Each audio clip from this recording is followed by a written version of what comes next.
the pleasure to present to you Dr. Martin Luther King, Jr.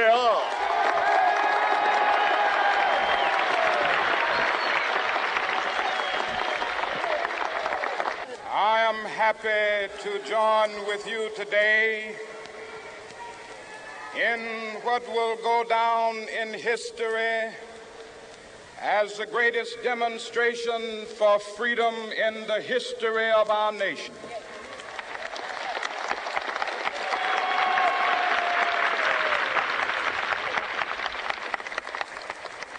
Five score years ago, a great American in whose symbolic shadow we stand today signed the Emancipation Proclamation. This momentous decree came as a great beacon light of hope to millions of Negro slaves who had been seared in the flames of withering injustice. It came as a joyous daybreak to end the long night of their captivity. But 100 years later, the Negro still is not free. 100 years later, the life of the Negro is still sadly crippled by the manacles of segregation and the chains of discrimination. 100 years later, the Negro lives on a lonely island of poverty in the midst of a vast ocean of material prosperity. 100 years later, the Negro is still languished in the corners of American society and finds himself in exile in his own land. And so we've come here today to dramatize a shameful condition. In a sense, we've come to our nation's capital to cash a check. When the architects of our republic wrote the magnificent words of the Constitution and the Declaration of Independence, they were signing a promissory note to which every American was to fall heir. This note was a promise that all men, yes, black men as well as white men, would be guaranteed the unalienable rights of life, liberty, and the pursuit of happiness.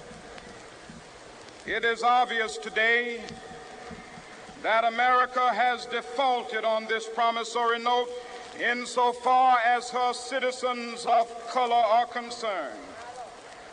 Instead of honoring this sacred obligation, America has given the Negro people a bad check, a check which has come back marked insufficient funds.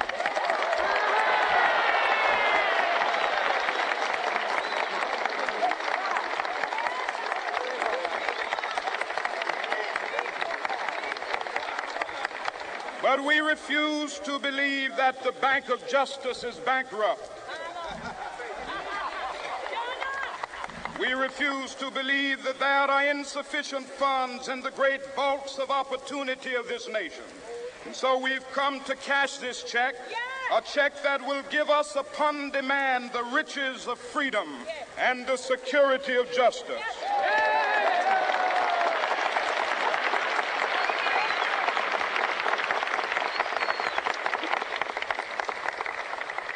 We have also come to this hallowed spot to remind America of the fierce urgency of now. This is no time to engage in the luxury of cooling off or to take the tranquilizing drug of gradualism.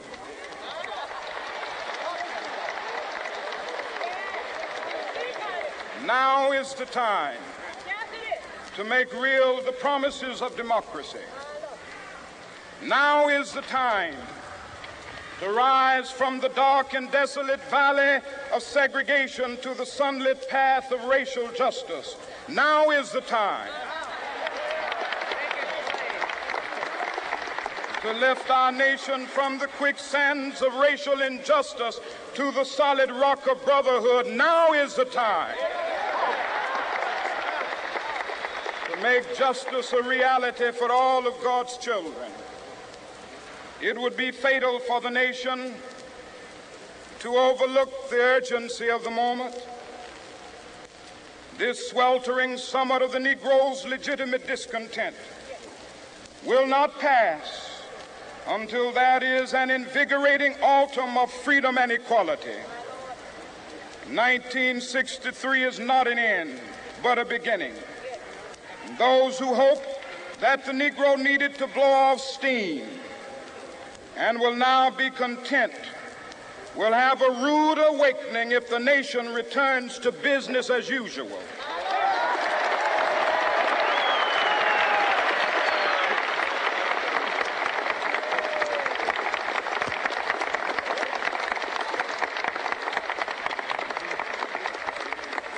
There will be neither rest nor tranquility in America until the Negro is granted his citizenship rights. The whirlwinds of revolt will continue to shake the foundations of our nation until the bright day of justice emerges. But that is something that I must say to my people who stand on the warm threshold which leads into the palace of justice. In the process of gaining our rightful place, we must not be guilty of wrongful deeds.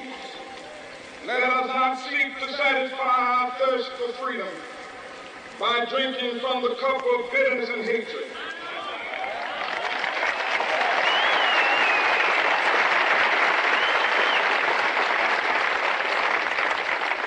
We must forever conduct our struggle on the high plane of dignity and discipline. We must not allow our creative protest to degenerate into physical violence. Again and again, we must rise to the majestic heights of meeting physical force with soul force. The marvelous new militancy which has engulfed the Negro community must not lead us to a distrust of all white people. For many of our white brothers, as evidenced by their presence here today, have come to realize that their destiny is not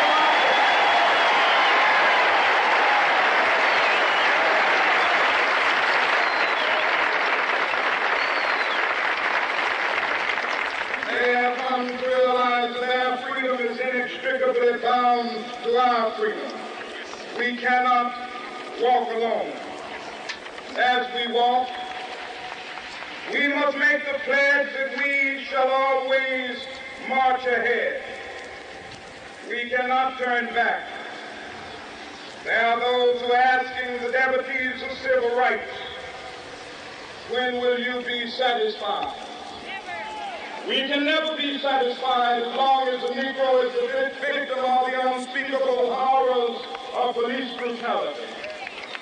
We can never be satisfied as long as our body is heavy with the fatigue of travel, cannot gain lodging in the motels of the highways and the hotels of the city.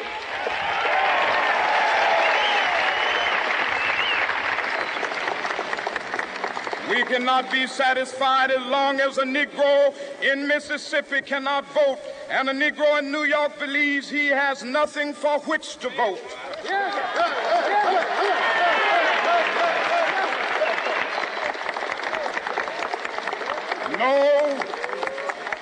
No, we are not satisfied, and we will not be satisfied until justice rolls down like waters and righteousness like a mighty stream.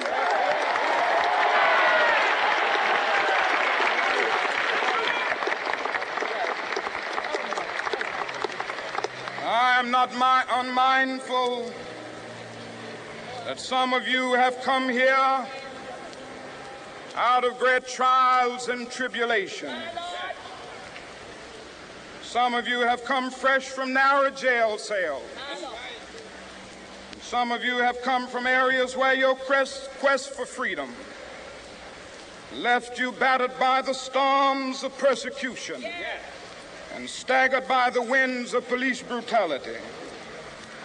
You have been the veterans of creative suffering. Continue to work with the faith that unearned suffering is redemptive. Go back to Mississippi. Go back to Alabama. Go back to South Carolina. Go back to Georgia. Go back to Louisiana. Go back to the slums and ghettos of our northern cities, knowing that somehow this situation can and will be changed. Let us not wallow in the valley of despair. I say to you today, my friends,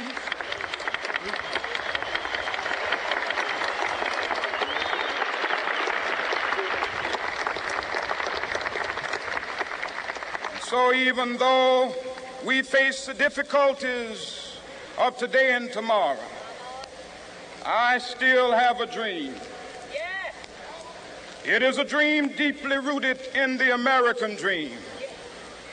I have a dream that one day this nation will rise up and live out the true meaning of its creed. We hold these truths to be self-evident, that all men are created equal.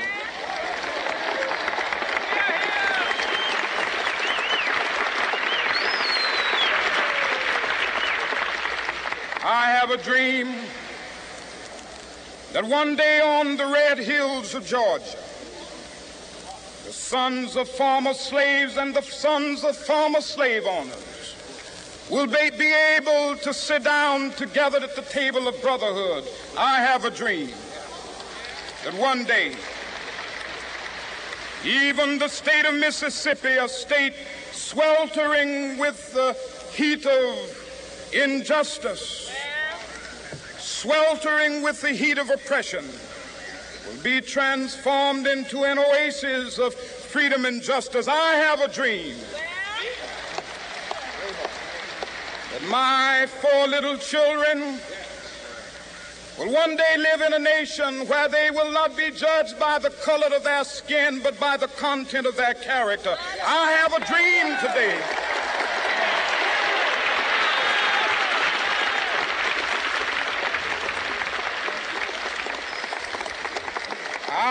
a dream that one day down in Alabama, with its vicious racists, with its governor having his lips dripping with the words of interposition and nullification, one day right there in Alabama, little black boys and black girls will be able to join hands with little white boys and white girls as sisters and brothers. I have a dream today